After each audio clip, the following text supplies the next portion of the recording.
از کلوب از کلوب در دوام همین نشستی فرود بود همین چی پیدا شد من روز دیگه اویدی این حدثه که شما میگن معلومات دقیق ندارم من میپرسم دقیق میکنم میشه که کنم جاهای غیر دولتی قرار دارد مثلا اگر شما در می شب و روز افغانستان باشید طرف ولایت هلمند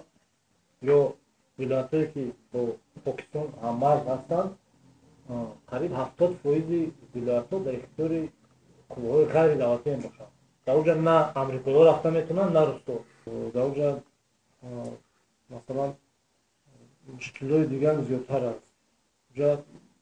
شکوی خود دولت ما وقتی اینجا ما بخاطر اینو عملیات ایلواگی میشه که پیش روی همین قاچاق مواد مخدر یعنی گرفته شود که خرید و فروش معاملات گرفته شود کم کرده شود. نه که دولت همسایه ما بغیر از این مشکلات یعنی همین مواد مخدر زیاده از 30 گروه‌های تروریستی افراطی عمل میکنند. مثلا من از دمی شب بود و این 3 ولایت همسایه ما ولایت بدخشان، کندوز، تخار بعد ساعت 5 کندوز با پررنگی از دست حکومت میره 100%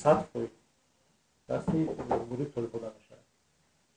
هر یک راه نماینده‌هاشون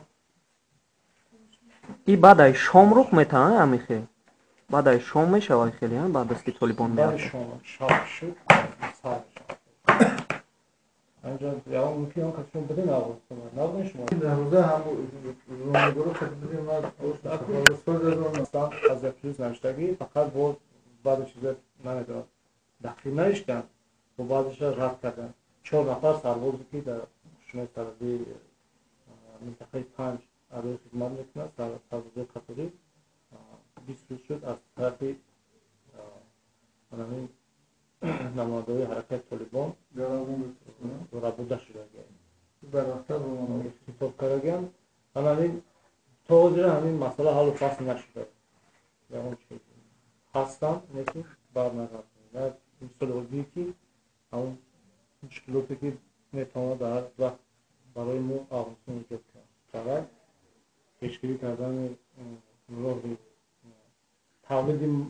مواد مخدر مثلا خود تولید که در شما میدونید که در حدود جمهوری اسلامی افغانستان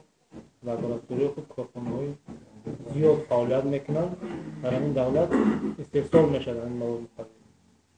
مثلا ولایتی که با مرز 20 طولانی دارد ولایت بدخشان یکی از ولایت‌هایی که اساساً در تولید مواد مخدر در جای اول میشه در حدود افغانستان ولایت بدخشان به شمار میرود. خب برای چی ما مخصوص از این جمهوری افغانستان سر کردیم در دست داریم معلوماتی عمومی که سازمان ملل متحد در آخر سال 2014 اویدی پیشنهاد کرده هر یک ولایت همین دولت همسایه ما مقدار کشت کوکنار سال گذشته مثلا 17 ولایت از کشت کوکنار آزاد بود. این سال همین مقدار به 15 رسیده. 2 ولایت دیگر هم مثلا به کشت کوکنار شروع کرده. سال گذشته 17 مثلا 17 به 17 این سال 19 ولایت به کشت کوکنار 2015 کرده. نه 2014 کار یعنی کشتشو که پناهی کشتی پناهی نمیشه در کدوم آن شما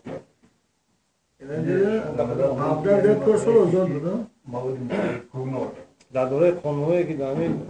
همه دعوت‌ها از کشتی کوکنار منع کرده شده کشتی کوکنار آزاد نمیشه این همه کشتی کوکنار این غیر قانونی به شما میاد همین 17 ولایت کوکنار کشت میکرده در افغانستان سال 2013 همین مقدار 15 بود این سال 17 شد امسال کاهش یافت یعنی 2 ولایت برعکس زیاد شد وقتی که کشتی کوکنار در دیگه ولایت‌ها زیاد شد 13 تا 17 تا بعد زند 2014 رو بجین 17 شد زیاد میشه یورا 19 ولایت بود با همین کشتی کوکنار 17 19 ولایت بود با کشتی کوکنار